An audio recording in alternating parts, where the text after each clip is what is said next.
What's up, family? Have you ever in your life been told that you're a bad communicator? Have you ever been accused of purposely miscommunicating, bad communication, no communication, anything of that nature from somebody you hold dear? If you have, or anything remotely close to it, I got some good news for you. Today, I'm going to drop some jewels for you about 5 ways to become a better communicator. So I want to preface this by first saying I'm not a doctor, I'm not even a counselor, I'm in no way, shape, or form any kind of specialist about psychoanalyzation or how to psychoanalyze people or marriage counselor, anything of that nature. That's not what I do, that's not my trade. So I have to preface this by saying that first. What I am is an observer and just a student of life. I think life is often lived in the memory. If you take heed enough to your memory, I think you can learn a lot from it. Number 5, what I think is often the most overlooked aspect of communication is context. Context. Context is everything when it comes to communication. Understanding context will keep your views objective. It'll keep your perspective open. It'll keep you from having sudden and abrupt emotional reactions to what people do, and that's one area you try to stay far away from. When you're speaking to people, understand the words that come out of their mouth.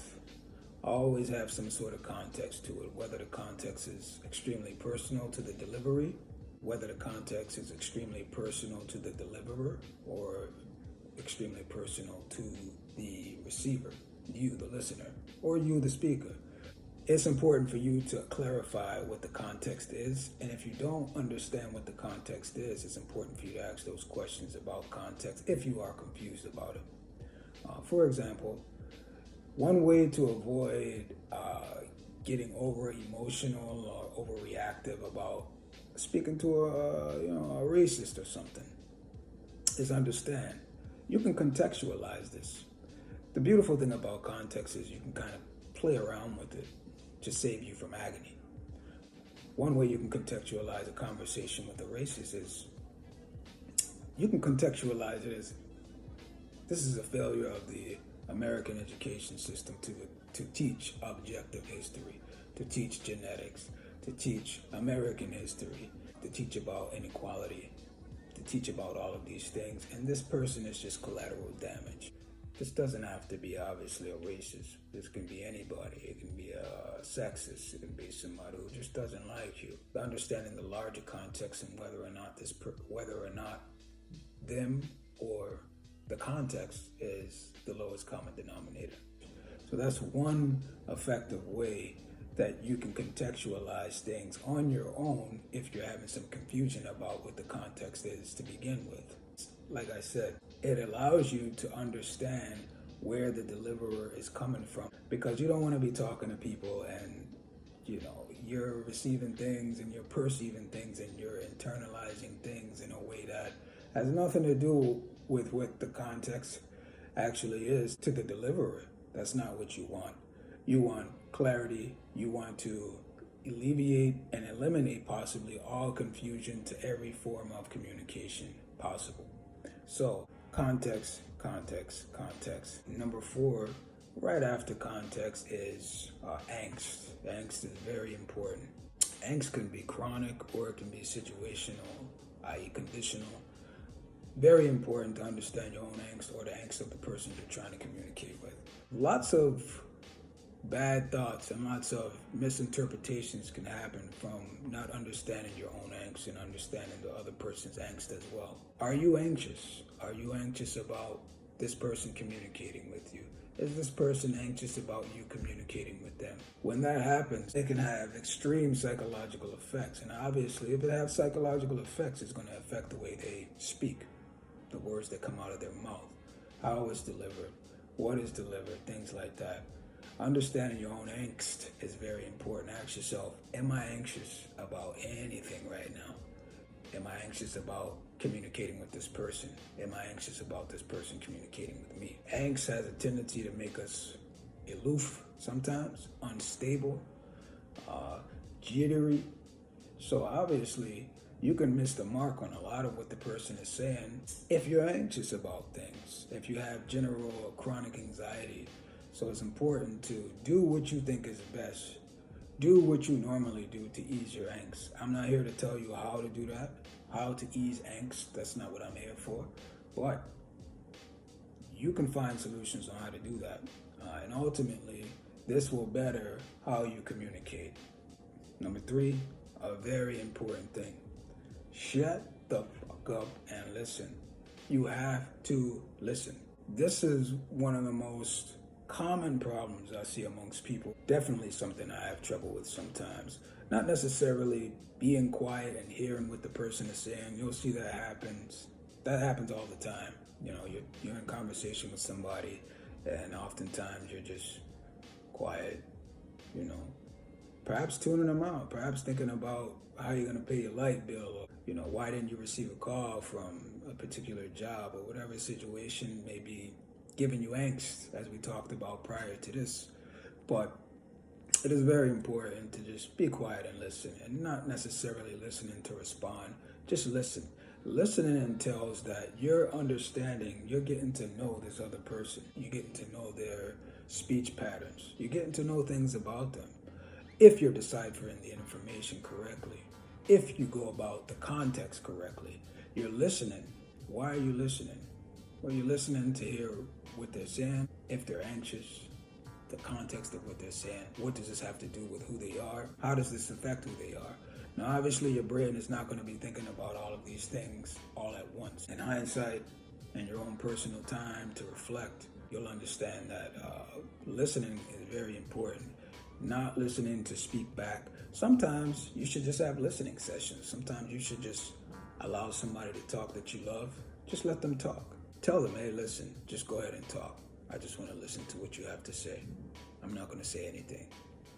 You know, I think that practice should be reciprocal when it comes to people that are close to you, whether it's family, friends, lovers, things like that.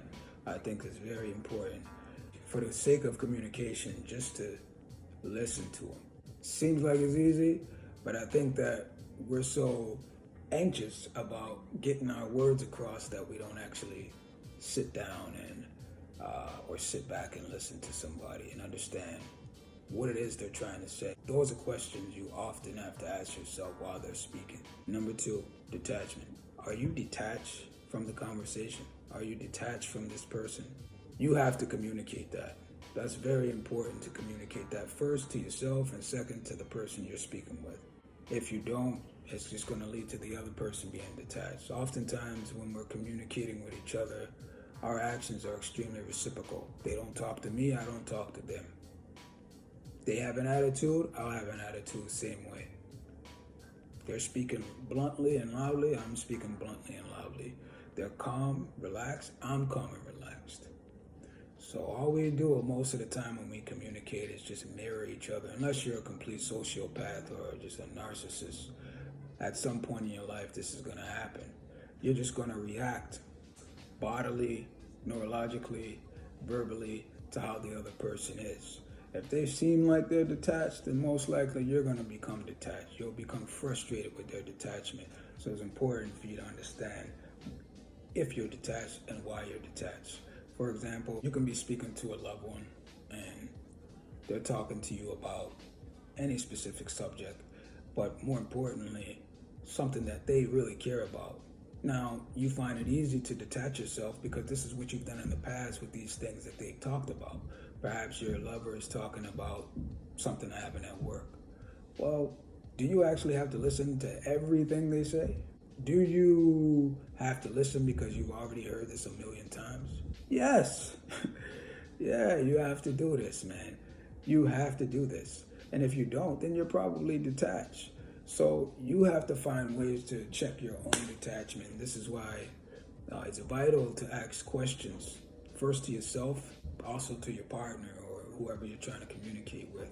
Every preceding thing that I spoke about always has something to do with the next thing. If you've been told you're a bad communicator, if you've been told you don't communicate very well, if you've been told that you don't, most importantly for this, you don't communicate enough, then yeah, man, you're creating your own Achilles heel.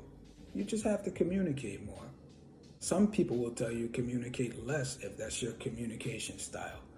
I don't necessarily agree with that. This might cause a little controversy or whatever the case may be, but that's not maladaptive. I don't think that makes any sense. Not communicating when it's important for you to communicate more, it's contradictory. It's not going to do you any good. It's not going to do the people you hold dear good. It is important to understand your limits. Some people are overexerted very quickly with communicating too much. Some people tap out very quickly when it comes to communicating. Most likely, they're not very good communicators to begin with. The only cure to this is to do it more. You have to do it more. But obviously, context, you have to do it more with the people you trust. That's a whole other subject, but you know what I'm talking about. So, communicate more. Send a text message. If the person isn't necessarily comfortable with text messages, or if they'd rather hear you, then call them. I know lots of absent phones, you can send voice messages to clarify things that text messages wouldn't necessarily convey. It is important for you to communicate. Reach out. Build with them, especially the people in your cipher. Context is everything, obviously. This is not meant for everybody in your peripheral. This is just people who are close to you, people who can make decisions that can affect your life vastly. It's important to communicate. You can't sit back and allow somebody to do all the communicating for you. Guys, thank you for listening. Please like, please share, subscribe, all of that kind of stuff. As always, bless up, and thank you for watching.